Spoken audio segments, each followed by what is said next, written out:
இந்த இனிய பொன்மாலை பொழுதினில் இந்த பெருமை மிகு நிகழ்ச்சிக்கு வந்திருக்கும் உங்கள் அனைவருக்கும் என்னுடைய வணக்கம். விண்ணுலகிலிருந்து வாழ்த்து கொண்டிருக்கும் திரு லக்ஷ்மி ரமணா அவர்களையும், இரட்டை மாநகரான ஹைதராபாத்திலிருந்து இந்த நிகழ்ச்சிக்கு வாழ்த்து தெரிவித்த எங்கள் இலக்கிய சாரலின் நிறுவனர் கவிமாமணி இளையவன் அவர்களையும் வணங்கி அனைவருக்கும் வணக்கம் தெரிவித்து என்னுடைய உரையை ஆரம்பிக்கிறேன். ஒரு நாள் போதுமா, இன்றொரு நாள் போதுமா. அதாவது கடல் நீரை கமண்டலத்துக்குள்ளே அடைக்கிற மாதிரி ஒரு 400 பக்கங்களுக்கு திரு இன்பா புத்தகத்தை எழுதியிருக்காரு. அதை பேசுகிறதுக்கு ஒரு 5-6 நிமிஷம் மட்டும்தான் எங்களுக்கு கொடுத்துருக்காங்க. அதில் ஒரு சில முக்கியமான எங்களுடைய கருத்துக்களை தெரிவிக்கிறேன்.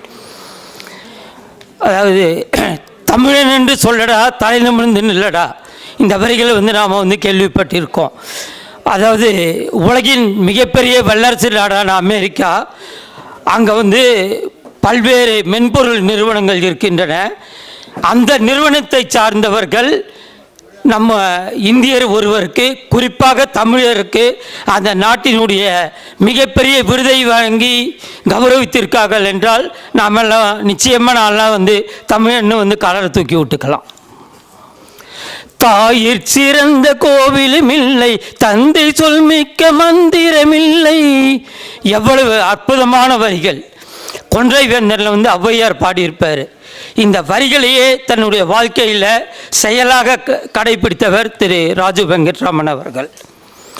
ராமன் எவ்வாறு தன்னுடைய ரகுகுல வம்சத்திற்கு புகழ் சேர்த்தாரோ, அதே மாதிரி திரு ராஜு வெங்கட்ராமன் அவர்கள் தங்களுடைய வம்சத்திற்கு மிகப்பெரிய புகழை சேர்த்துள்ளார். மகன் தந்தை காற்றும் உதவி, இவன் தந்தை எண்ணூற்றான் கொள் எனும் சொல். அதாவது மகன் தந்தைக்கு என்ன பண்ணாக்க, சான்றோர்கள் நிறைந்த சபையில் இந்த பையனை பெறதுக்கு இவங்க அப்பா என்ன தவம் பண்ணியிருக்கார் அப்படின்னு சொல்லணும். அந்த உண்மையான நிகழ்வு இன்னைக்கு நடந்துட்டுருக்கு. திரு ராஜு வெங்கட்ராமன் அவர்கள் பார்த்தா தெரியும், மிக உயரமானவர். அவர் உயரத்தில் மட்டும் உயரமானவர் அல்ல, அன்பில் உயர்ந்தவர், ஆற்றலில் உயர்ந்தவர், இன்முக உபசரிப்பில் உயர்ந்தவர், ஈகையில் உயர்ந்தவர், உழைப்பில் உயர்ந்தவர், ஊக்கப்படுத்துவதில் உயர்ந்தவர், எல்லோருக்கும் உதவுவதில் உயர்ந்தவர், ஏழைகளின் மீது கருணை காட்டுவதில் உயர்ந்தவர். ஐயன் லக்ஷ்மி ரமணா அவர்களின் நேர்மை, நேர மேலாண்மை, சிக்கனம் போன்றவற்றை கடைப்பிடித்ததால் உயர்ந்தவர், ஒழுக்கத்தில் உயர்ந்தவர், ஔடதம் செய்த ஓதுவித்தல் செய்த ஆசானை மதிப்பதில் உயர்ந்தவர், ஔடதம் தந்து பல உயிர்களை காத்தவர், எஃகு போல் தன்னுடைய கொள்கைகளில் உறுதியாக இருந்தவர். எங்க மாமான்ற ஒரு திரைப்படத்தில் செல்ல கிளிகளாம் பள்ளியிலே அப்படின்னு ஒரு பாட்டு வரும். அந்த பாட்டில் வர ஒரு வரி, எந்த மனதில் பாசம் உண்டோ அந்த மனமே அம்மா அம்மா என்று கவியரசு கண்ணதாசன் பாடிய வரிகள் அந்த புத்தகத்தில் உள்ள ஒரு முதல் புகைப்படத்தை பார்த்தாக்க தெரியும். சின்ன சிட்டுக்குருவிகள் சிறகடித்து மேகங்களுக்கு தூது விடுகிறது. என்னே நூலாசிரியர் இன்பாவின் கற்பனை. உழைப்பினால் வென்று சாதனைகளை தனதாக்கி கொள்ளும் போது உலகம் யார் இவர் என கேள்வி எழுப்போம். அந்த கேள்விக்கு உழைப்பை வேள்வி என பதில் சொல்லார் இந்த புத்தகத்தின் ஆசிரியர். யாதும் ஊரே யாவரும் கேளீர் என்ற கணியன் பூங்குன்றனாரின் வார்த்தைகளை மெய்ப்பிக்கும் வகையில் திரு ராஜு வெங்கட்ராமன் அவர்கள் இந்தியாவில் மட்டுமல்ல உலக நாடுகளிலும் சென்று பணிபுரிந்து நம்முடைய பெருமையை உயர்த்தியுள்ளார். ஒவ்வொரு ஆணின் வெற்றிக்கு பெண்ணும் ஒரு பெண் துணை இருப்பாள் என நாம் கேள்விப்பட்டிருக்கிறோம், படித்திருக்கிறோம். அதே மாதிரி தான் திரு ராஜு வெங்கட்ராமன் அவர்களுடைய வெற்றிக்கும் அவருடைய துணைவியார் திருமதி ராஜி அவர்கள் உறுதுணையாக இருந்துள்ளார். அன்பு பொறாமை கொள்ளாது, அன்பு யாரையும் வஞ்சிக்காது, அன்பு யாரையும் ஏமாற்றாது, அன்பு பிறர் உயர்வில் இன்பம் கொள்ளும், அன்பு தன்னலத்தை நோக்காது. இவை அனைத்தையும் திரு ராஜு அவர்களிடம் பார்த்தேன் என அவர் நண்பர் பாலா கூறியதை நூலாசிரியர் இன்பா நூலில் குறிப்பிட்டது மிகவும் பாராட்டுக்குரிய ஒன்று. திரு ராஜு வெங்கட்ராமன் அவர்களுடைய தாயார் திருமதி லக்ஷ்மி ராமன் அவர்கள் இனிப்பு பலகாரங்களை செய்வதில் மிகவும் கைதேர்ந்தவர். அந்த பலகாரங்களை திரு ராஜு வெங்கட்ராமன் ஐயா இது எல்லா வீட்லேயுமே நடக்கிற விஷயந்தான். அம்மாவுக்கு தெரியாமல் எடுத்து சாப்பிட்றது வழக்கம். அந்த விஷயத்தை கண்ணன் வெண்ணெய் திருடி சாப்பிடுவதை போல் இருந்ததாக நூலாசிரியர் இன்பா குறிப்பிட்டுள்ளார். ராமனுக்கு கிடைத்தது போல பல குகன்கள் திரு ராஜ வெங்கட்ராமனுக்கும் கிடைத்ததாக நூலாசிரியர் குறிப்பிட்டுள்ளார். ராஜு வெங்கட்ராமன் அவர்கள் தன் பிறப்பை விவரக்குறிப்பில் இருந்து வியப்புக்குறிக்குள் மாற்றியவர் என ஆசிரியர் குறிப்பிட்டுள்ளது ஒரு வித்தியாசமான பார்வை. முயற்சி என்ற மந்திரம்தான் முகவரி எழுதும் மூல மந்திரம் என்ற பாதையில் திரு ராஜு அவர்கள் பயணித்ததை அறிய முடிகிறது.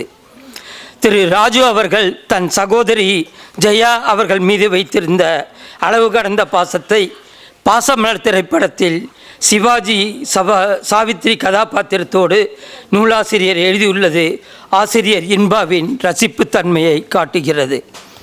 திரு ராஜு அவர்கள் இறைவனிடம் என்றுமே தனக்கென எந்த கோரிக்கையையும் வைத்ததில்லை. தன்னால் முடிந்த அளவு மற்றவர்களுக்கு உதவி செய்ய வேண்டும் என்ற ஒரு கோரிக்கையை மட்டுமே வைத்துள்ளார். இந்த விழாவிற்கு சிறப்பித்த உங்கள் அனைவருக்கும் கைத்தறி பதிப்பகத்தின் சார்பிலும் இலக்கிய சாரல் அமைப்பின் சார்பிலும் நன்றி கூறி விடைபெறுகிறேன். நன்றி, வணக்கம்.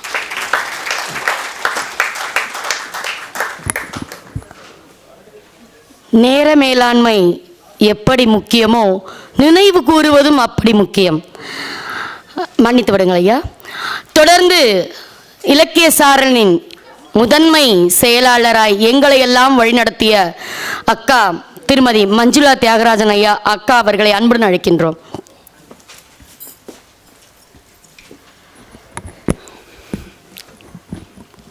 அனைவருக்கும் இனிய மாலை வணக்கம்.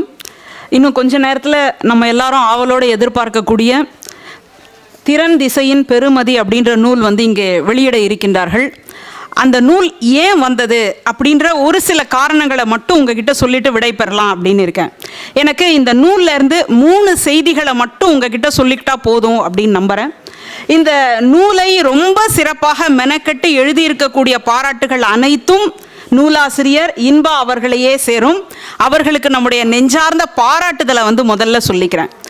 இப்போது நம்ம ராஜு வெங்கட்ராமன் அவர்களை பற்றி சொல்லும்போது நிறைய சொன்னாங்க. தன்னம்பிக்கை, நாங்கள் பிறப்பு ரொம்ப அழகாக அவரை கொண்டு வந்தாங்க பெற்றோர்கள் அப்படின்னு சொன்னாங்க. இப்படி நிறைய இருக்குது. ஆனால் நபிகள் நாயகம் கிட்ட சில பேர் சந்தேகம் கேட்குறாங்க. இந்த உலகத்திலேயே யார் உன்னதமானவர், கொடை கொடுப்பவரா, நல்லா படித்தவரா, உயர் பதவிகளில் இருப்பவரா அப்படின்னு யோசிச்சா அவர் ஒரே ஒரு காரணத்தை மட்டும் சொல்கிறார். யார் அப்படின்னு கேட்டால், எவர் ஒருவர் தன் மனைவி கிட்ட நல்லவர், சிறந்தவர் அப்படின்னு பேர் எடுக்கிறாரோ அவர்தான் இந்த உலகத்திலேயே உன்னதமானவர், மகத்தானவர், சிறந்தவர். ஏன்னா வீட்டுக்குள்ளே உங்களால் நடிக்கவே முடியாது. நீங்கள் வெளியில் என்ன வேணாலும் முகமுடிய போட்டுக்கலாம். ஆனால் வீட்டுக்குள்ள உங்களுடைய உண்மை முகத்தை நீங்கள் காட்டித்தான் ஆக வேண்டும். அப்படி காட்டினால் வீட்டுக்குள்ள என்ன நடக்கும் அப்படின்றது நமக்கு தெரியும். அப்படி ஒரு சிறந்த முறையில் தன்னுடைய இந்த இல்லற வாழ்க்கையை தொடர்ந்து கொண்டிருக்கின்றார். இதை பற்றி இந்த நூலில் ஒரு அழகான ஒரு செய்தி உண்டு. 2 பேருக்கும் இன்னும் கல்யாணம் ஆகிறதுக்கு முன்னாடி காதல். அந்த காதல் வாழ்க்கையில் 2 பேரும் வீட்டில் அப்பா அம்மா இல்லாத ஒரு நேரத்தில் சந்திச்சுக்கிறாங்க. அப்படி சந்திச்சுட்டு இருக்கும் பொழுது யாருக்கும் தெரியக்கூடாதுன்னு நினைக்கும் பொழுது திடீர்னு வீட்டுக்குள்ளே மயில் பறந்து உள்ளே வந்துடுது. மயில் வந்த உடனே 2 பேருக்கும் ஒரு பதட்டம். அப்படியே ஓன்னு கத்துன உடனே அக்கம் பக்கத்துல இருந்து என்னாச்சு அப்படின்னு கேட்குறாங்க.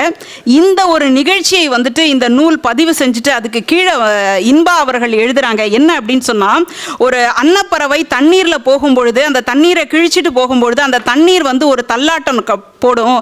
அந்த தள்ளாட்டம் போடும்பொழுது அந்த தண்ணீரில் இருக்கக்கூடிய பூக்கள் எப்படி அப்படியே தள்ளாட்டம் ஆடுமோ அதை போல அந்த ராஜு என்கின்ற அந்த மனமும் ராஜி என்கின்ற அந்த மனமும் ஒரு காதலில் ஒரு தள்ளாட்டம் போடுச்சு இல்லையா, அந்த பதிவு தான் இந்த பதிவு அப்படின்னு இன்பா அவர்கள் இதை குறிப்பிடுறாங்க. 2வது விஷயம் என்ன சொல்லணும் அப்படின்னு நினைக்கிறேன்னா, இன்னைக்கு நம்ம மருத்துவ உலகத்தில் நடந்த ஒரு அசம்பாவிதத்தை கேள்விப்பட்டுக்கிட்டே இருக்கிறோம். இந்த அசம்பாவிதத்துக்கு அரசியல் காரணமா இல்லை அரசாங்கம் காரணமா, இப்படி நிறைய நம்ம பார்க்கும் பொழுது அதை சரியான முறையில் மக்கள்கிட்ட கொண்டு போய் சேர்க்கல அப்படின்ற ஒரு குற்றச்சாட்டு மட்டும்தான் நமக்கு இந்த முன்னாடி வருது. ஆனால் அப்படி இல்லாமல் ஒரு மருத்துவத்துறைக்குள்ள ஒரு புரட்சியை செய்ய வேண்டும் என்பதற்காக மெடால் என்கின்ற அந்த நிறுவனத்தை, அதற்குள்ள ஏற்கனவே பேசினவங்கெல்லாம் சொன்னாங்க இல்லையா, அப்படி தன்னுடைய கிரியேட்டிவான அந்த ஐடியாஸை கொண்டு வந்து அதை இன்னும் செம்மையாக்கிய பெருமை, இதை அந்த நூலில் அவர் குறிப்பிட்டிருக்கார். அதனால் இது நிச்சயமாக வருங்கால தலைமுறையினருக்கு ஒரு நல்ல வழிகாட்டியாக இருக்கும் என்று சொல்லி வரலாற்றிலிருந்து ஒரு செய்தியை பதிவு செய்கிறார். என்ன அப்படின்னு கேட்டால், அரபு நாடுகளில் தான் குதிரைகள் தமிழ்நாட்டுக்கு வரவழைக்கப்பட்டன. ஆனால் அந்த குதிரைகள் எப்படி இருக்கும், அதற்கு உடம்பு சரி இருக்கா இல்லையா அப்படின்றத அதனுடைய காலடி தடத்தை வச்சே புரிஞ்சுக்கிறவங்க யார் அப்படின்னா நிச்சயமாக தமிழர்கள் இல்லை, அரபு நாட்டினர் தான். அப்போ அந்த குதிரைகளை அங்கேருந்து இங்கே வரவழைக்கும் பொழுது அரபு நாட்டினரையும் இங்கே வரவழைச்சாங்க அப்படின்ற அரிய வரலாற்று தகவல் முதலிய பல்வேறு தகவல்கள் கொட்டி கிடக்கக்கூடிய ஒரு நூல். நீங்கள் படிக்கணும்னு ஆசைப்பட்டா நிச்சயமாக இந்த நூலை வாங்கி படித்து பயன்பெறுங்கள். ஒரு மனுஷன் இந்த உலகத்தை விட்டு போகும்பொழுது 3 விஷயங்களை தான் விட்டுட்டு போக முடியும். 1 அவன் வாழ்ந்த வீடு, 2வது அவனுடைய பிள்ளைகள், 3வது அவன் எழுதிய நூல். அந்த வகையில் இன்பா அவர்களுக்கும் இந்த நூலால் புகழ், இந்த நூல் பேசக்கூடிய ராஜு வெங்கட்ராமன் அவர்களுக்கும் இந்த புகழ். அதனால் ஆத்மார்த்தமாக அரூபமாக அவருடைய பெற்றோர்கள் அவரை வாழ்த்தி கொண்டிருப்பார்கள்னு சொல்லி இப்படிப்பட்ட ஒரு நல்ல குடும்பம் அமைந்ததற்காக மொத்தமாக திரு அமரர் லக்ஷ்மி வெங்கட்ரமணா அவர்களுடைய குடும்பத்தாருக்கு என்னுடைய நன்றியையும் வணக்கத்தையும் சொல்லிக் கொள்கிறேன். நன்றி, வணக்கம்.